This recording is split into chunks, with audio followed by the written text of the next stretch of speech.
So let me ask you, how are all these economic development deals we talk about so much, deals with tax breaks and other benefits for developers and businesses working out for Kansas City? Are the tax breaks for helping business development actually creating more revenue for the city and more jobs? Are the tax breaks making possible more and better basic services? Is the taxpayer being well served by the process? A study or two may say yes, but a study by the Show Me Institute says otherwise. A column about the study from Mr. Toohey appeared recently in the Kansas City Star. He's with us, so let me ask him directly, what are a couple of the key findings? The study that the city commissioned and released in August 2018 was so bad and so flawed that I think a reasonable person can wonder if it was intentionally so.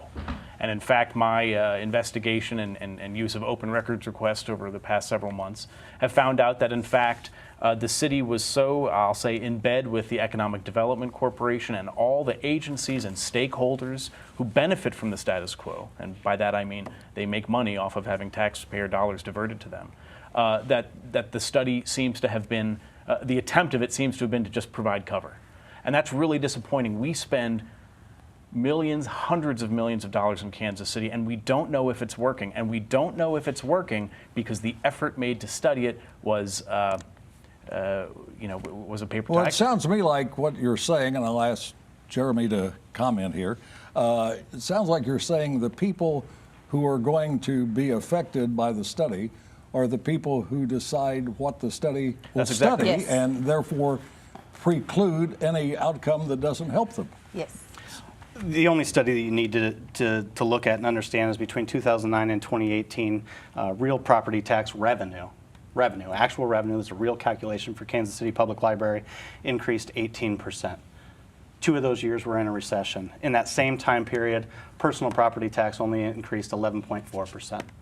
And so we see that economic incentives work. What does that have to do with economic incentive? That we're coming out of a recession? How much of that growth was due to the economy coming out of a recession, and how much of that growth was due to particular incentives? Well, if you just look at personal property tax and real property tax, That is not the it's only one. data you need. Could I finish answering the question? Go ahead. It's a third higher real property tax revenue. The problem everybody has is that libraries and schools don't have enough money.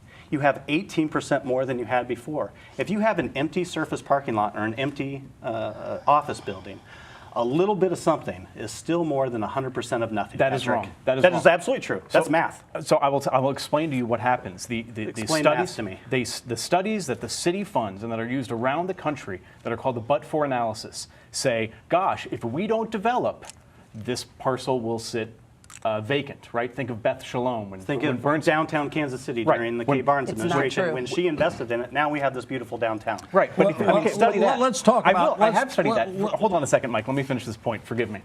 If you look at the number of jobs created and businesses created in downtown Kansas City, right? It's been the awesome. entertainment district. It's been amazing. But the city, thanks to that investment, the growth in the city has been flat. They have created no new jobs citywide and no new businesses citywide. What they have done is created an incentive for businesses to move downtown from elsewhere in the city, and by the way, move into a district where they pay no tax to the city. We are hollowing out the cards, but you haven't had anything to the deck. Thank you. What's going on? There's been 18% growth. If I might resume as being host of the program. Yes.